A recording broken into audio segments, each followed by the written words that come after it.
Hello दोस्तों, तो मेरा नाम है आशा कश्यप पर स्वागत है आप सभी का हमारे यूट्यूब चैनल में। तो ये हमारा मेजर 14 का है दूसरा क्वेश्चन। तो चलिए देखते हैं कि क्वेश्चन क्या है। अगर वीडियो पे नए हो तो प्लीज़ चैनल को सब्सक्राइब कर ले और अगर वीडियो अच्छा लगे तो प्लीज़ वीडियो को लाइक कर ले। तो चलिए देखते हैं कि क्वेश्चन क्या है। पर्यटन को परिभाषित करें और इसके विभिन्न प्रकारों को लिखें। तो मेजर 14 का है, याद रखिएगा, ज्योग्राफी सेमेस्टर 6। तो पर्यटन क्या है उसको परिभाषित करने बोल रहा है और इसके विभिन्न प्रकारों को लिखने बोल रहा है। तो चलिए जानते हैं कि पर्यटन क्या है। पर्यटन एक ऐसी गतिविधि है जिसमें लोग अपने दैनिक जीवन से बाहर निकलकर नए स्थानों की यात्रा करते हैं और वहाँ की सांस्कृतिक, ऐतिहासिक, प्राकृतिक सौंदर्य और अन्य आकर्षणों का अनुभव करते हैं। ठीक है, आगे है पर्यटन के निम्नलिखित प्रकार हैं। तो पहला है अंतर्राष्ट्रीय पर्यटन। जब लोग अपने देश से बाहर दूसरे देशों की यात्रा करते हैं तो इसे अंतर्राष्ट्रीय पर्यटन कहते हैं। यानी देश के बाहर का जो यात्रा होता है उसी को क्या कहा जाता है, अंतर्राष्ट्रीय पर्यटन। दूसरा है घरेलू पर्यटन या फिर हम लोग इसको राष्ट्रीय पर्यटन भी कह सकते हैं। जब लोग अपने देश के भीतर ही यात्रा करते हैं तो इसे घरेलू पर्यटन कहते हैं। आगे तीसरा है साहसिक पर्यटन। जब लोग साहसिक गतिविधियों जैसे कि पर्वतारोहण, स्काइंग और आदि का आनंद लेने के लिए यात्रा करते हैं तो इसे साहसिक पर्यटन कहते हैं। स्कीइंग है, ठीक है, स्कीइंग। तो जब लोग क्या करते हैं, पर्वत पर जो चढ़ना, ठीक है, और स्कीइंग बर्फ में फिसलना या फिर ट्रैकिंग भी हो सकता है, ट्रैकिंग वगैरह का जो करते हैं जिसमें जान का जोखिम भी होता है तो उसी को हम लोग बोलते हैं साहसिक पर्यटन। ठीक है, आगे है चौथा है प्राकृतिक पर्यटन। जब लोग प्राकृतिक सौंदर्य जैसे कि पहाड़, जंगल, समुद्र तट आदि का अनुभव करने के लिए यात्रा करते हैं तो इसे प्राकृतिक पर्यटन कहते हैं। यानी कि नेचुरल ब्यूटी को देखने के लिए जब लोग पर्यटन करते हैं तो उसी को हम लोग कहते हैं प्राकृतिक पर्यटन।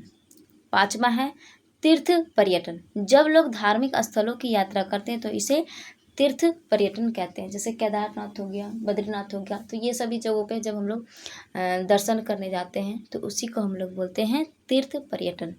आगे छठा व्यावसायिक पर्यटन। जब लोग व्यावसायिक उद्देश्यों के लिए यात्रा करते हैं तो इसे व्यावसायिक पर्यटन कहते हैं। जब किसी काम के वजह से, ठीक है, किसी काम के वजह से कहीं हम लोग जाते हैं घूमने, मतलब जब कहीं पे जाते हैं तो वहाँ पे काम को कर लेते हैं, काम को करने के साथ साथ कहीं कहीं कुछ इधर उधर घूम भी लेते हैं तो उसी को हम लोग बोलते हैं व्यावसायिक पर्यटन। सातवां है सांस्कृतिक पर्यटन। जब लोग किसी स्थान की संस्कृति, इतिहास और कला का अनुभव करने के लिए यात्रा करते हैं तो इसे सांस्कृतिक पर्यटन कहते हैं। किसी जगह के बारे में कुछ चीज़ों को जानना, संस्कृति, उसके इतिहास के बारे में जानना, उसकी कला के बारे में जानना, उसकी वास्तुकला के बारे में जानना, तो ये सभी को कहते हैं सांस्कृतिक पर्यटन। ठीक है, आठवां है इको पर्यटन। जब लोग प्राकृतिक संसाधनों का संरक्षण और प्रबंधन के लिए यात्रा करते हैं तो इसे इको पर्यटन कहते हैं। आगे है पर्यटन के निम्नलिखित लाभ है। तो पर्यटन के क्या क्या लाभ हो सकते हैं। तो पहला है आर्थिक लाभ। पर्यटन स्थानीय अर्थव्यवस्था को बढ़ावा देता है और रोजगार के अवसर प्रदान करता है। जब कोई टूरिस्ट आदमी, अगर टूरिस्ट व्यक्ति जो है वो किसी को घुमाया, ठीक है, तो उसके बदले उसको पैसा मिलता है। और फिर अगर हम कहीं पे घूमने गए तो कहीं पे हम लोग कुछ चीज़ को खरीदेंगे तो जो लोग वहाँ पे ठेला या दुकान लगाया है उन लोगों को आर्थिक लाभ होगा। ठीक है, दूसरा है सांस्कृतिक आदान प्रदान।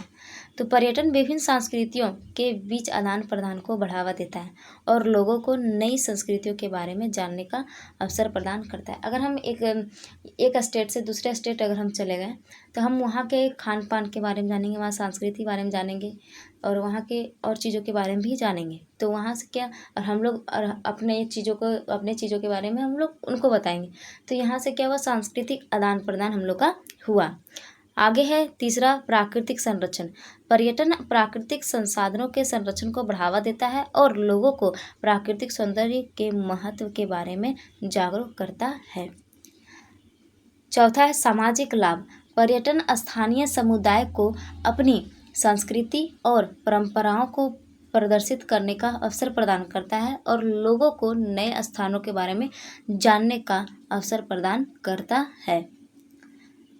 आगे है, पर्यटन के कई चुनौतियां भी है, जिनमें से कुछ प्रमुख है।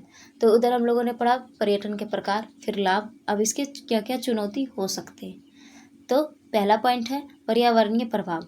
पर्यटन प्राकृतिक संसाधनों पर दबाव डाल सकता है और पर्यावरण को नुकसान पहुंचा जा सकता है, यानी कि इसको पहुंचाया जा सकता है। अगर लोग अगर कहीं घूमने जाते हैं तो कोई लोग ऐसे होते हैं जो प्राकृतिक चीज़ों को नुकसान भी पहुंचा देते हैं, ठीक है। तो वही बोल रहा है कि पर्यटन प्राकृतिक संसाधनों पर दबाव डाल सकता है और पर्यावरण को नुकसान पहुंचाया जा सकता है। दूसरा है सांस्कृतिक प्रभाव।